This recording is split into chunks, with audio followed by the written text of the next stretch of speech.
धार्मिक ग्रंथ या यूट्यूब चॅनलमध्ये आपणा सर्वांचं स्वागत आहे. आजच्या व्हिडिओमध्ये आपण अधिक मास महात्म्य या महात्म्यातील तिसऱ्या अध्यायाचे वाचन करणार आहोत. या अध्यायामध्ये गोमातेच्या शरीरात 33 कोटी देवतांचं वास्तव्य कशा पद्धतीने झालं याचं विस्तृत असं चिंतन आलेलं आहे. म्हणून सर्वांनी हा अध्याय अत्यंत एकाग्रतेने श्रवण करा. श्री गणेशाय नमः. श्री सरस्वते नमः. श्री गुरुभ्यो नमः. जय जयाजी रघुराया. नमन माझे तुमच्या पाया. करुणा करावी सखया. करा छाया कृपेची. तुमचे कटाक्षे करुण. निरसो माझे भवभय अज्ञान. निरसो माझे भव अज्ञान. स्वरूपी लागो अनुसंधान. हेची कृपादान मज द्यावे. मी बुडतो या भवसागरी. येथून माते काढी सत्वरी. पुढे जे होणे असेल परी. ते सुखे श्रीहरी होऊ का. तरुणोपाय ते साधन. मी तव नेणे अनेक जाण. परी तव चरणी ठेवोनी मन. आरंभिले हे काळक्रमना. श्रोती होनी सादर. श्रवण किजे कथा प्रसर. नूतन कथा म्हणून अव्हेर. न किजे स्वामिया. नूतन हे पद्य रचना. कथा भाग पूर्वील जाना. समंत घेतले पद्मपुराण. श्लोक जाना तेथीचे. नारायण उवाच. न कृशामृतवत्सां वा. वंध्यां रोगान्विता तथा. न च व्यंगामतिश्रान्तां. गाम दद्यान ब्राह्मणाय वै. ऐक लक्ष्मी सावधान. मागे निरूपिले गोदान. परिते पाहिजे सुलक्षण. अलक्षण नसावे. असावी सुंदर पौष्टिक. आणि वरी संवत्सक. दुग्धी जेवी बलाहक. वर्षे तोय अपार. रोड अथवा रोगिष्ट. मृत वत्स नसावे स्पष्ट. किंवा वंध्या सोनी वरिष्ठ. कामानये दानाते. अथवा रोगी व्याप्त शरीरी. दुग्धन देती तिळभरी. ऐसी धेनु दानाते निर्धारी. योग्य सुंदरी नसे पै. लातरी खैरिंडी वरी. एक शृंगी नसावी तरी. आपुले पयापन प्राशन करी. पाना चोरी दोहिता. ऐसियाचे न किजे दान. दान केलिया कवन पुण्य. जैसे आजागळींचे स्तन. दुग्धना शोणीत काही. लक्षणयुक्त धेनु बरवी. सहकुटुंबी ब्राह्मणा ते द्यावी. अलंकारयुक्त असावी दोहन पात्रा सहित. ऐसी दिधलिया दान. तेने संतोषे जनार्दन. मग ते पावती मोक्ष सदन. यासी संदेह जान असेना. अपात्री केलिया दान. तरी ते नरकासी कारण. म्हणून सत्पात्री ब्राह्मण. पाहो निदान पै द्यावे. बहुक्षीरांच योगां वै. ब्राह्मणायोपपादयेत. उत्तारयेत सचात्मानं. सप्त सप्त कुलानि च. धेनु ते बहुत दुग्धाची. सुलक्षणीक सवत्साची. दान दिधलियाईस्याची. तरी पदवी साची पावे तो. तयाचा जन्म सफळ झाला. आणि सप्तकुळांचा उद्धार केला. इतर दीन पुरुषाला दान तयाला घडेना. म्हणून या मलमासी जान. अगत्य किजे गोदान. नारी अथवा पुरुष दान. भाग समान उभयासी. गावो यज्ञस्य नेत्रे वै. गावो यज्ञस्य वै मुखम. अमृतं ह्यः क्षयं दिव्यं. क्षीरं गावो वहन्ति च. अहो हे धेनु यज्ञाचे नेत्र. आणि यज्ञमुख स्वतंत्र. वरुषे अमृत क्षीरमात्र. जे दुर्लभ सुराते. इंद्रादी सुरवर पाही. म्हणती अमृत असे पाही. परी क्षीर आम्हा ते प्राप्त नाही. जे भूलोकी अपार. म्हणून समग्र सुरवर. धेनु गात्री प्रवेशले साचार. आणि सरिता पार. प्रवेशल्या धेनु अंगी. यदर्थी श्लोक संमतीचा. असे हो ग्रंथांतरीचा. तोच निवेदितो साचा. अर्थतयाचा पहावा. शृंगमूले गवां नित्यं. ब्रह्मा विष्णू समाश्रितो. शृंगाग्रे सर्वतीर्थानि. स्थावरानि चरानि च. तव आशंका घेऊन सत्वर श्रुती बोलिले उत्तर सर्व गात्री सुरवरा किं कारण प्रवेश यदर्थी इतिहास बरवा श्रुती एकचित्ते परिसावा जो ऐकता सर्व जीवा संशय फिटे अनायासे तरी पौलव्य नामे ऋषीश्वर तपोबळे मुनिवर कष्ट विलेजे स्वशरीर तपापार आचरला तयाची तपसामर्थे भय उपजले वासवाते मग प्रेरिता झाला अप्सरा ते तपक्षयाते ऋषीचा अप्सरा म्हणती अमरेशा तपाते क्षय किजे कैसा परम कोपिष्ट ऋषी राजसा देखता आम्हा शापिल तव आज्ञा देतसे इंद्र आता तुम्ही जावे सत्वर पुढे असेल जे होणार ते सुखे होऊ का इंद्राचा हा स्वाभाविक गुण तपाते क्षय करावा जाण हे पूर्वापार लक्षण वासवांगी असे पै असो आज्ञा घेऊन अप्सरा येत्या झाल्या त्या अवसरा निवास जेथे ऋषीवरा महाराज पौलव्या ते येऊन आश्रमानिकटी ऋषी ते अवलोकिले दृष्टी तव तो तपस्वी महाहटी तपश्चर्ये बसला असे तव त्या देवांगना जाना अवलोकोनी ऋषी राणा चमकत चमकत सन्निधाना हास्यवदनावलोकिले ध्यान विसर्जुनी मुनी तया ते देखिले नयनी मग पुसे तया लागुनी किमर्थ कहर मांडिला आम्ही न मागो कवना ते काही हा किमर्थ पेटला मुचे डाई म्हणून क्रोधयुक्त ते समयी शाप द्यावया उदित शापोदक करी घेऊन आव्हानिले वासवा लागुनी तो हिरीकडे काय झाली करणी इंद्र भुवनी पै तेव्हा सिंहासनावरी वासवो तव खळबळीला तयाचा देहो चंचळ होताची पहा हो सभोवते अवलोकित शापोदकाचे सामर्थ्य मोठे इंद्राचे अंगी उठले काटे मग पिशाच वत पळतसे नेटे जेथे असे कमळासन घाबरेपणी ते समयी ब्रह्मयाचे पदी मस्तक ठेवी म्हणे आता रक्षिये समयी करुणा करा दातारा कमळासन म्हणे तेव्हा अपराध घडला वासवा तो साकल्प आम्हा निवेदावा म्हणजे उपाव सुचेल तव बोले सुरेश्वर पौलव्य ऋषी तपे थोर तया छळना सत्वर देवांगना प्रेरिल्या मी इतका इकडे वृत्तांत झाला तिकडे ऋषी ते विलंब लागला म्हणे अजून इंद्र का नाही आला किमर्थ लागला विलंब काय माझी झाली तपहानी मलिनता झाली तपा लागुनी म्हणून ध्यानी विचारुनी पाहातसे तव इंद्रा ते न देखे निजासनी तो तव गेलासे पळुनी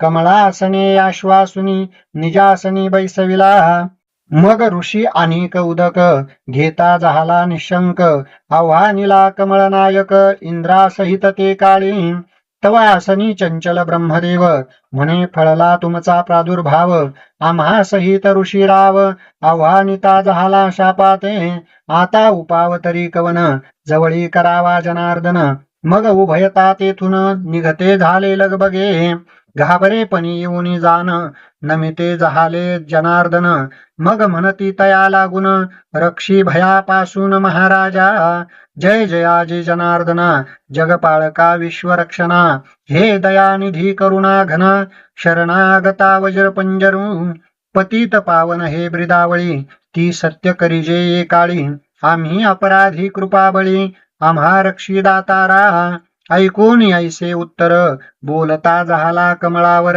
कवने केला तुम्हा ते जो जार तोची प्रकार सांगिजे तव बोले कमळासन पौलव्य ऋषी तो तपोधन तया छळावया लागून अप्सरा वासवे पाठविल्या परम क्रोधी ऋषी सज्जन शापोदके वासवा ते पराभवून तेने तो भयाभीत होऊन जान मज जवळी पातला आम्ही आश्वासिले तत्वता तो शापाला मज भोता म्हणून या उभयता येतो जहालो तव दर्शना आता कळले तैसे पाही आम्हा रक्षी नाना उपायी मग बोलता झाला शेषशायी ते समयी सुरेशा ते हेच विषयी प्रथम शिकवण तुम्हा ते निवेदिले से जान जे न छळावे ब्राह्मणा लागून सहसा जान सुरेशा ब्रह्मशापे करून या तव संपत्ती गेली विलया. मग ते सागरी काढावया परम कष्ट मज झाले. या लागी कैसा सो ब्राह्मण परी ते माझेची मुख जान. न कळे तयाचे विंदान कवने घटी कैसा मी. ऐसे बोलत बोलत क्षण एकावकाश लागला तेथ. तो एरीकडे पौलव्य काय करीत विचारित निज मानसी. म्हणे अद्यापवरी पाही उभयता ते न देखो एके ठाई. म्हणून पेटलासे तो डाई उदक अनेक घेतले. विष्णू सहित ब्रह्मदेव आव्हानिता झाला वासवो. तव वैकुंठी देवाधिदेवो घाबरा झाला निजांगी. म्हणे ऋषीची आभया आले तर तुम्ही लपावया. परी संग दोष पाहिया आम्हा भोवला तात्काळ.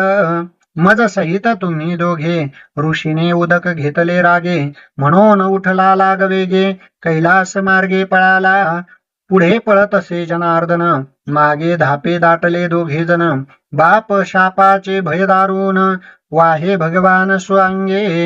ब्राह्मण शाप परमद्वाड राजा नहुष केला सरळ. नारदाची नारदी लज्जे आड लपत हिंडे चहूकडे. ऐसे सांगू आता किती कथा परिसऊ पुढती. ऐसे पळता त्रिवर्गा प्रती कैलासपती आटोपिला. जोडून या करपुटी नमिते जाहले धुर्जटी. वाचा जाहलीसे हिंपुटी बोलता ओठी शब्द नये. तव बोले शूळपाणी किमर्थ आगमन ये स्थानी. आकर्षून ऐसी वाणी हसूनी बोले माधव. मग आद्यंत वर्तमान निवेदिता झाला जनार्दन. वासवे केले विघ्न दारुण आलो धावून या ठाया. ऐसे लाघवी याचे शब्द ऐकून हसे ऋषभध्वज. उभयतांचे अंतर सहज एक म्हणून आसने देऊन तिघांशी बैसविले आपणापाशी. तो येरीकडे काय करीत पोराशी पौलव्य तो ऋषी राणा. ध्यानी विचारी जो मुनी तव तिघेन दिसती स्वस्थानी. शाप भये गेले पळुनी लपाले लपनी कैलासी. मग शिवासहित ऋषीश्वरी अनेक उदक घेतले करी. आव्हानिताच त्रिपुरारी गेला चांचरी निज आसनी. चंचल देखोनी सदाशिवा गुंडाळीला भस्म बटवा. हे देखोनी रमाधवा हास्य ते धवा नाटोपे.